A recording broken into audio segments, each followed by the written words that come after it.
I am going to discuss this problem. In this problem, we have to find out the current in 5 ohm resistor by using Norton's theorem. So this circuit is given to us and we have to find out the current in 5 ohm. तो मैंने आपको पहले भी बता दिया था, जिस भी रजिस्टर में आपको करंट निकालना है पहले आप उस रजिस्टर को कट करके अलग कर दीजिए।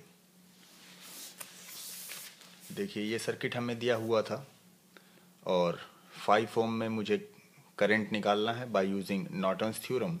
तो इसको मैं कट करके बाहर निकाल लूँगा। ये मैंने कट करके बाहर निकाल लिया और ये टर्मिनल्स का नाम मैंने रख दिया A और B। ये सर्किट बन गया। अब इस सर्किट को मैं कन्वर्ट कर दूंगा नॉर्टन्स इक्विवेलेंट सर्किट में।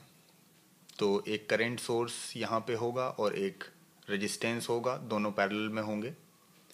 और ये जो मैंने कट करके बाहर निकाला है इसको मैं यहाँ पे ऐड कर दूंगा और by using current division rule I will find the value of the current flowing through the 5 ohm register.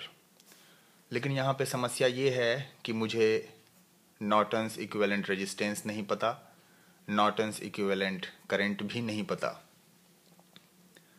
और ये सर्किट हमें दिया गया है। इस सर्किट का नॉर्टन्स इक्विवेलेंट सर्किट ये ग्रीन वाला पार्ट है।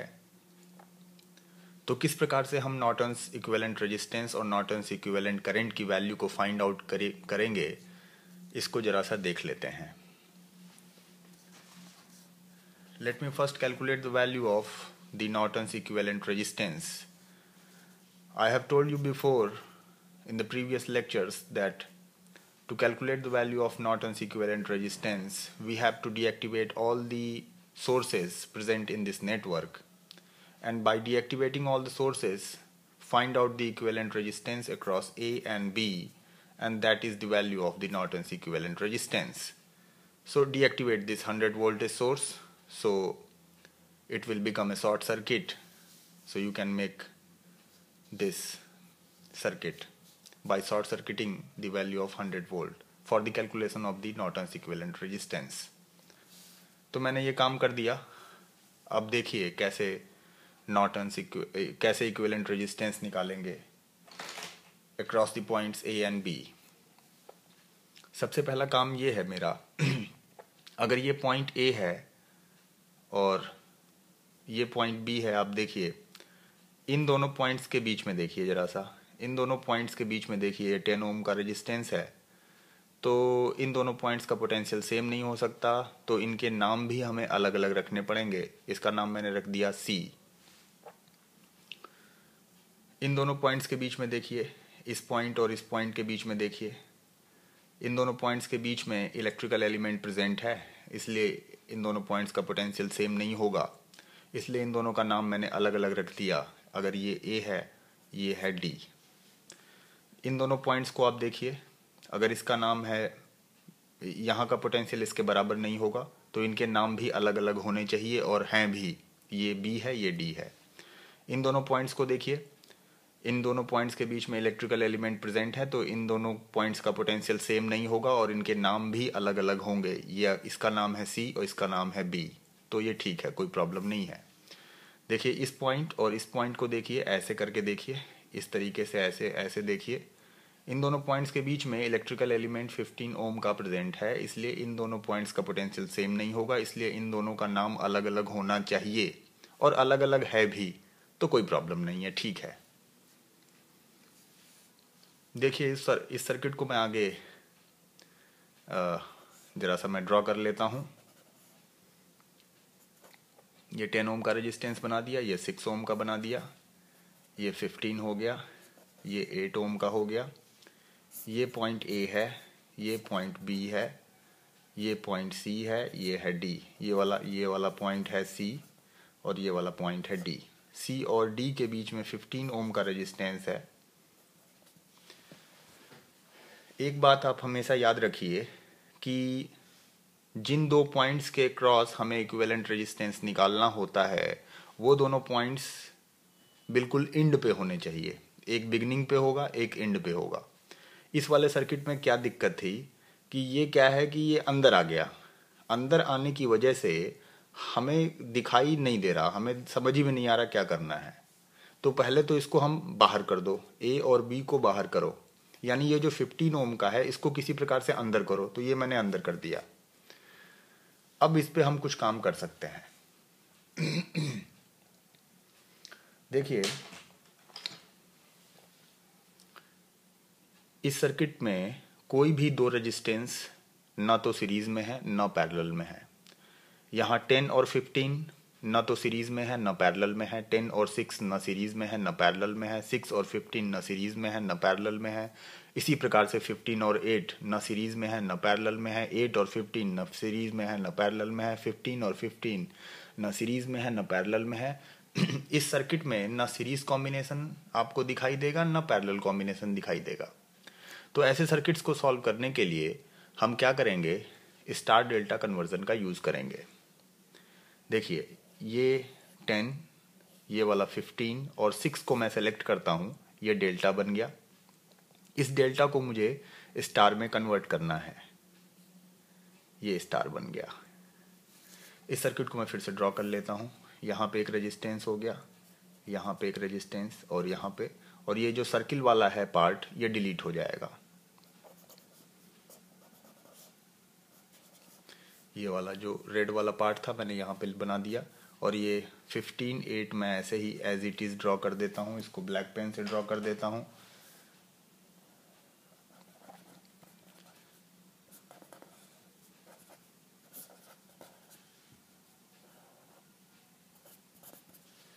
ये यानी अभी मैंने पिछले लेक्चर में बात की थी, ये बीच वाला रेजिस्टेंस है, ये देखिए डेल्टा सिस्टम में, डेल्टा नेटवर्क में, ये वाला डेल्टा नेटवर्क देखिए 10, 6 और 15 से बन रहा है डेल्टा नेटवर्क, है ना। डेल्टा नेटवर्क इधर भी बन रहा है, उसको मैं छोड़ दे रहा हूँ भाई, उससे मेरा कोई मतलब नहीं है। इस वाले डेल्टा नेटवर्क को देखिए, इस वाले को देखिए। तो इस डेल्टा नेटवर्क में ये वाली जो ब्रांच है 10 और 6 से कनेक्टेड है। तो ये इस रेजिस्टेंस की वैल्यू क्या होगी, ये ब्रांच इन दोनों से कनेक्टेड है, डायरेक्ट कनेक्शन में है। तो इन दोनों रेजिस्टेंस का मल्टीप्लिकेशन डिवाइड बाई तीनों रेजिस्टेंसेस का सम। तो तीनों रेजिस्टेंसेस का सम कितना हो जाएगा, 31। So it will be 60/31। इस रेजिस्टेंस की वैल्यू देखिए कितनी होगी। ये रेजिस्टेंस जो है इससे 10 से कनेक्टेड है और 15 से कनेक्टेड है। डेल्टा सिस्टम में देखिए, डेल्टा सिस्टम में ये रेजिस्टेंस एक्चुअली 10, 15, 15 से कनेक्टेड है, लेकिन मैं चूंकि डेल्टा को स्टार में कन्वर्ट कर रहा हूं तो केवल डेल्टा सर्किट आप देखिए, ये रेजिस्टेंस केवल 10 और 15 से कनेक्टेड है डेल्टा सर्किट में, जिसको मैं स्टार में कन्वर्ट कर रहा हूं। तो 10 और 15 से ये कनेक्टेड है, तो इन दोनों का मल्टीप्लीकेशन डिवाइड बाई तीनों का सम। तो 150/31 इस रेजिस्टेंस की वैल्यू हो गई। इस रेजिस्टेंस की आपको वैल्यू लिखनी है। तो ये रेजिस्टेंस डेल्टा वाले सिस्टम में 6 और 15 से कनेक्टेड है, तो इन दोनों का मल्टीप्लीकेशन डिवाइड बाई तीनों का सम। तो 15 इंटू 6 हो गया 90, डिवाइड बाई तीनों का सम हो गया 31। अब ये देखिए 150/31 और 15 ये दोनों सीरीज कॉम्बिनेशन में है, तो इसका इक्विवेलेंट कितना हो जाएगा, 150/31 प्लस 15। यहां पे है 60/31, 90/31 और 8 ये दोनों सीरीज में है, तो ये हो गया 90/31 प्लस 8, और ये हो गया बी, ये है ए। तो देखिए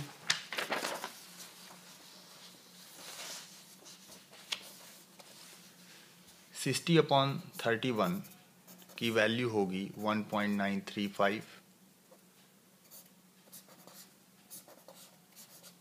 150/31 प्लस 15 की वैल्यू होगी 19/838, 90/31 दिस इज 90/31 प्लस 8, इसकी वैल्यू होगी 10.903, और ये है पॉइंट बी। इन दोनों का अगर आप पैरेलल कॉम्बिनेशन निकालेंगे, इसकी वैल्यू हो जाएगी 7.036, और यहाँ पे है 1.935, ये है A और ये है B, ये दोनों सीरीज में हैं। इसका इक्विवेलेंट हो गया, इसकी वैल्यू हो गई 8.97 ओम। तो इस प्रकार से हमने मेहनत करके एक resistance across the terminals A and B निकाल लिया, और यही है नॉर्टन्स इक्विवेलेंट रेजिस्टेंस, और इसकी वैल्यू मैं यहाँ पे लिख सकता हूँ 8.97। इसकी वैल्यू मैं लिख देता हूँ 8.97 ओम। अब मेरा काम है नॉर्टन्स इक्विवेलेंट करंट को फाइंड आउट करना। नॉर्टन्स इक्विवेलेंट करंट को फाइंड आउट करने के लिए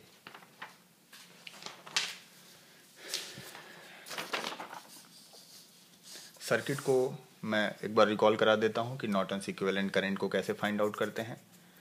जब भी आपको Norton's equivalent current find out करना होगा तो ए बी टर्मिनल्स को आप सॉर्ट कर दीजिए। सॉर्ट करने के बाद current passing through the points A and B find out करिए, और जो भी करंट की वैल्यू होगी वही है नॉर्टन्स करंट। सर्किट को एज इट इज रखना है, किसी भी सोर्स को डीएक्टिवेट नहीं करना है, कुछ भी आपको करने की जरूरत नहीं है। ए और बी पॉइंट्स को सॉर्ट करना है और ए बी पॉइंट से पास करने वाली करंट को फाइंड आउट करना है, और यही ए बी से पास करने वाली करंट ही नॉर्टन्स इक्विवेलेंट करंट कहलाती है। तो ठीक है, और इसको हम सॉल्व कर सकते हैं, और सॉल्व कर रहा हूं मैं। देखिए ये 15 ओम है, ये है 100 वोल्ट। यहां पे मैं इसको ऐसे बना सकता हूं, ए बी पॉइंट्स हैं, इसको मैं सॉर्ट कर रहा हूं। ये सॉर्ट हो गया। ये 6 और 8 है, तो 6 और 8 को आप इस तरह से बना सकते हैं। 6 ओम, 8 ओम, 10 ओम और 15 ओम।